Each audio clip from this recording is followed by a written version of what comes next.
नमस्कार मित्रांनो, current affairs today या आपल्या मराठी चॅनलमध्ये आपले स्वागत आहे. भारतीय खेळाडूने वन डे क्रिकेटमधील सर्वात जलद शतक झळकावले? याचे योग्य उत्तर आहे स्मृती मंधाना.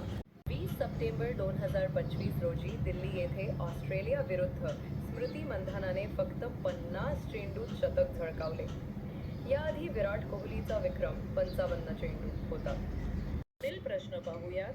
पटना उच्च न्यायालयाचे नवे मुख्य न्यायाधीश कोण झाले आहेत? योग्य उत्तर आहे बी. पवन कुमार भीमप्पा बजंतरी. राष्ट्रपतींनी नियुक्त केलेले न्यायमूर्ती पवन कुमार भीमप्पा बजंतरी यांनी गव्हर्नर आरिफ मोहम्मद खान यांच्या हस्ते शपथ घेतली. त्यांनी न्यायमूर्ती विपुल पंचोली यांची जागा घेतली. पुढील प्रश्न पाहूयात.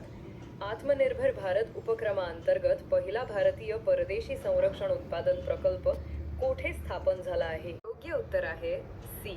मोरॉको.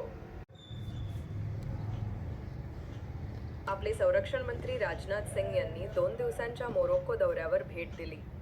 भारतीय संरक्षण मंत्र्यांचा मोरोक्कोचा हा पहिलाच दौरा होता. तिथे असताना त्यांनी टाटा ॲडव्हान्स्ड सिस्टम्स प्लांटचे उद्घाटन केले, जे आफ्रिकेतील पहिले भारतीय उत्पादन केंद्र होते. येथे चाकांचा आर्मर्ड प्लॅटफॉर्म प्रदर्शित केला आहे, जो प्रामुख्याने पायदळांना युद्धभूमीवर सुरक्षितपणे नेण्यासाठी डिझाईन केलेला आहे. तो पाण्यावर आणि जमिनीवर दोन्ही ठिकाणी काम करू शकतो. पुढील प्रश्न पाहूयात.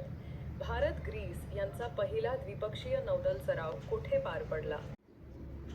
याचे योग्य उत्तर आहे बी. भूमध्य समुद्र. भारतीय नौदल आणि हेलेनिक नौदल ग्रीस यांच्यातील पहिला द्विपक्षीय नौदल सराव आयोजित करण्यात आला होता. कुठे? भूमध्य समुद्र म्हणजे मेडिटेरेनियन सी मध्ये. पुढील प्रश्न पाहूयात. 2022 ते 2023च्या CAG अहवालानुसार कोणत्या राज्याचा कर्ज GSDP गुणोत्तर सर्वाधिक आहे? याचे योग्य उत्तर आहे सी. पंजाब. पंजाबचे कर्ज GSDP गुणोत्तर 40.35% आहे, जे देशात सर्वाधिक आहे. सर्वात कमी ओडिशाचे आहे. पुढील प्रश्न पाहूयात.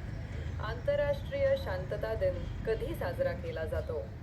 याचे योग्य उत्तर आहे सी. 21 सप्टेंबर.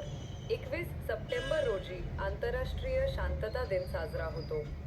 2025 ची थीम होती act now for a peaceful world. Important प्रश्न इथे संपतात. धन्यवाद.